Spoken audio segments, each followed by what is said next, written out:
बिस्मिल्लाहिर्रहमानिर्रहीम। आज की वीडियो में हम अल्लाह तबारक व तआला की रहमत किस तरह बंदों को हासिल होती है इसके हवाले से दो हिकायात सुनेंगे और चंद बातें इस हवाले से सुनेंगे कि आया हम बाज़ औक़ात ऐसे जुमले बोल देते हैं उस जुमले की वजह से हम अल्लाह तबारक व तआला की नाराज़गी अपने ज़िम्मे ले लेते हैं या अल्लाह तबारक व तआला के गज़ब के हकदार हो जाते हैं।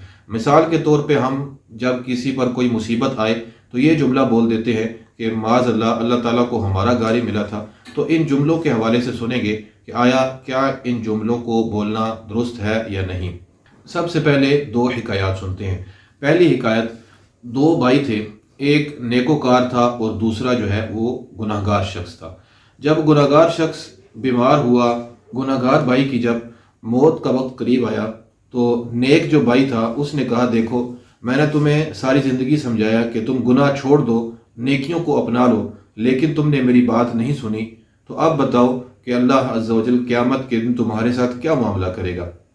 तो गुनाहगार शख्स अल्लाह अज़्ज़ा वजल की रहमत का गलबा हुआ और ऐसा जुमला निकल गया कि जो उसके लिए बाद में अल्लाह ताला की रहमत का सबब बना। उसने अचानक कहा कि देखो अगर अल्लाह अज़्ज़ा वजल क़यामत के दिन मेरा मामला मेरी माँ के सुपुर्द कर दे तो मेरी माँ मुझे कहाँ भेजेगी, जन्नत में या दोज़ख में। तो जो नेक भाई था उसने जवाब दिया, माँ तो वाकई जन्नत में भेजेगी। तो वो गुनाहगार कहने लगा, मेरा रब अज़्ज़ा वजल मुझसे मेरी माँ से भी ज़्यादा प्यार करने वाला है। बस ये जुमला अदा करना था और इसके बाद वो फौत हो गया।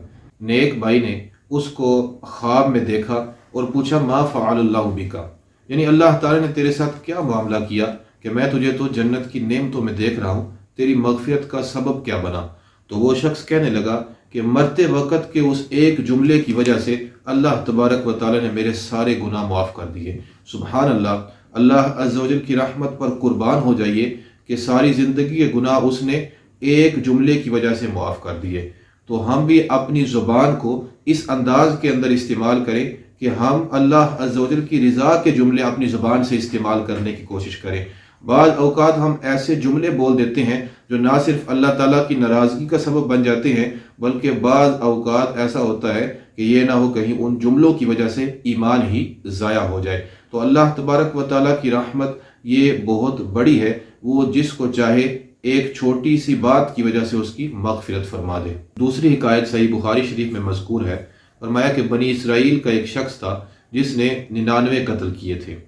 वो अचानक उसके ज़हन में ख्याल आया कि मैं तौबा करूं और अल्लाह ताला की बारगाह में रुजू करूं। वो एक राहिब के पास गया, राहिब से कहने लगा कि क्या मेरे लिए कोई तौबा की सूरत है कि मैंने 99 कत्ल किए हैं। तो उस राहिब ने उसको नाउमीद कर दिया। तो अब ये शख्स गुस्से में आ गया, इसने उस राहिब को भी कत्ल कर दिया। अब ये 100 कत्ल करने के बाद फिर अल्लाह ताला ने इसको तौफीक दी, इसका जहन फिर बना कि मैं फिर तौबा करके जो है वो अल्लाह तबारक व तआला की बारगाह में रुजू करूँ। तो ये शख्स एक शख्स के पास गया और कहने लगा कि मैंने जो है 100 कत्ल किए हुए हैं, क्या मेरी कोई तौबा की सूरत है। तो उसने बताया कि फ़लाँ कस्बे की तरफ तुम चले जाओ, वहाँ पर एक नेक शख्स है, उसके पास चले जाओ, वो तुम्हें इसके लिए कोई सूरत बताएगा। अब ये शख्स जिसने 100 कत्ल किए हुए थे ये उस कस्बे की तरफ चलने लगा। तो जैसे ही उस कस्बे की तरफ चला इसकी रूह परवाज़ कर गई और वहीं पर गिर गया। अब जब ये फौत हो गया तो जन्नत के फरिश्ते भी आ गए और जहन्नम के फरिश्ते भी आ गए। अब जन्नत वाले फरिश्ते कहने लगे कि इस शख्स को हम लेकर जाएंगे, क्योंकि ये शख्स जो है वो नेक बस्ती की तरफ जा रहा था, तौबा का इरादा कर चुका था। जबकि जहन्नम वाले फरिश्तों ने कहा कि चूँकि इस शख्स ने 100 कत्ल किए हुए हैं लिहाजा हम इसको जहन्नम में लेकर जाएंगे।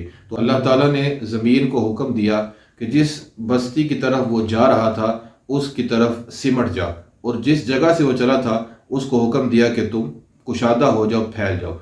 अब पैमाइश का हुक्म दिया। जब फरिश्तों ने पैमाइश की तो वो उस बस्ती के ज़्यादा करीब पाया गया जिस नेक बस्ती की तरफ वो जा रहा था। तो जन्नत के फरिश्ते उसको जन्नत में ले गए। सुबहान अल्लाह। बुखारी शरीफ की इस रिवायत से हमें मालूम हुआ कि अल्लाह तबारक व तआला चाहे तो छोटे से अमल की वजह से बंदे की बख्शिश फरमा दे। तो हम बाज़ औक़ात ज़ुबान से ऐसे जुमले बोल देते हैं जो अल्लाह ताला की नाराज़गी का सबब होते हैं। मतलब कोई मुसीबत आए तो हम कहते हैं کہ اللہ تعالیٰ کو ہمارا ہی گھر ملا تھا، تو ایسے جملے بولنا درست نہیں، یہ نہ ہو اس کی وجہ سے ایمان ضائع ہو جائے۔